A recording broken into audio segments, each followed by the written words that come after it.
Hi friends, Mahanadi serial உங்களுக்கு பிடிக்கும் அப்படின்னா நம்ம சேனலை லைக் பண்ணிக்கோங்க, சப்ஸ்கிரைப் பண்ணிக்கோங்க. அப்போ தான் நான் போடுற வீடியோ டெய்லியும் உங்களுக்கு நோட்டிஃபிகேஷனில் வரும். நீங்களும் எல்லா எபிசோடில் என்ன நடக்குது அப்படின்றத மிஸ் பண்ணாமல் பார்க்க முடியும். சரி வாங்க ஃப்ரெண்ட்ஸ், இன்றைக்கி மகாநதி சீரியலில் என்ன நடக்குதுன்னு பார்த்துலாமா? வாங்க பார்க்கலாம். ஆமாங்க, என்ன நடக்குது அப்படின்னு சொல்லி பார்த்தீங்க அப்படின்னா நம்ம விஜயும் காவேரியும் பீச்சுக்கு போகிறாங்கங்க. நம்ம விஜய் காவேரியை பீச்சுக்கு கூப்பிட்டு போகிறாரு. சரி, மாசமாக இருக்க பொண்ணு அங்கே இங்கேயும் நல்லா வெளியே சுற்றக்கூடாது, அதனால் வா நான் உன்னை பீச்சுக்கு கூப்பிட்டு போகிறேன் அப்படின்னு சொல்லி பீச்சுக்கு விஜய் கூட்டிகிட்டு போயிட்டுருக்காரு. 2 பேர் பீச்சில் உட்காந்து பேசிகிட்டு இருக்காங்க. ஆனால் இவங்களுக்கு தெரியாது இன்னும் கொஞ்சம் நேரத்தில் என்ன நடக்க போகுது அப்படின்னு சொல்லி. அந்த ராகவ் என்ன பண்ணுறான் அப்படின்னு சொல்லி பார்த்தீங்க அப்படின்னா, இவங்க 2 பேர்த்தையும் எப்படியாவது அப்படின்னு சொல்லிட்டு லாரியில் ஆளை செட் பண்ணி உங்கள் காரை ஆக்சிடென்ட் பண்ணுறதுக்கு இது பண்ணிகிட்ருக்காங்க.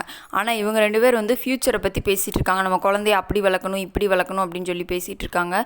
குடும்பத்தில் வேறு நிறைய பிரச்சனை வருது அப்படின்னு சொல்லி அதை பற்றியும் பேசிகிட்டு இருக்காங்க. கொஞ்சம் நேரத்தில் என்ன நடக்க போகுது அப்படின்னு சொல்லி தெரியாமல். இன்றைக்கான எபிசோடில் இதான் ஃப்ரெண்ட்ஸ் நடந்துச்சு. நாளைக்கு பார்க்கலாம். Bye friends.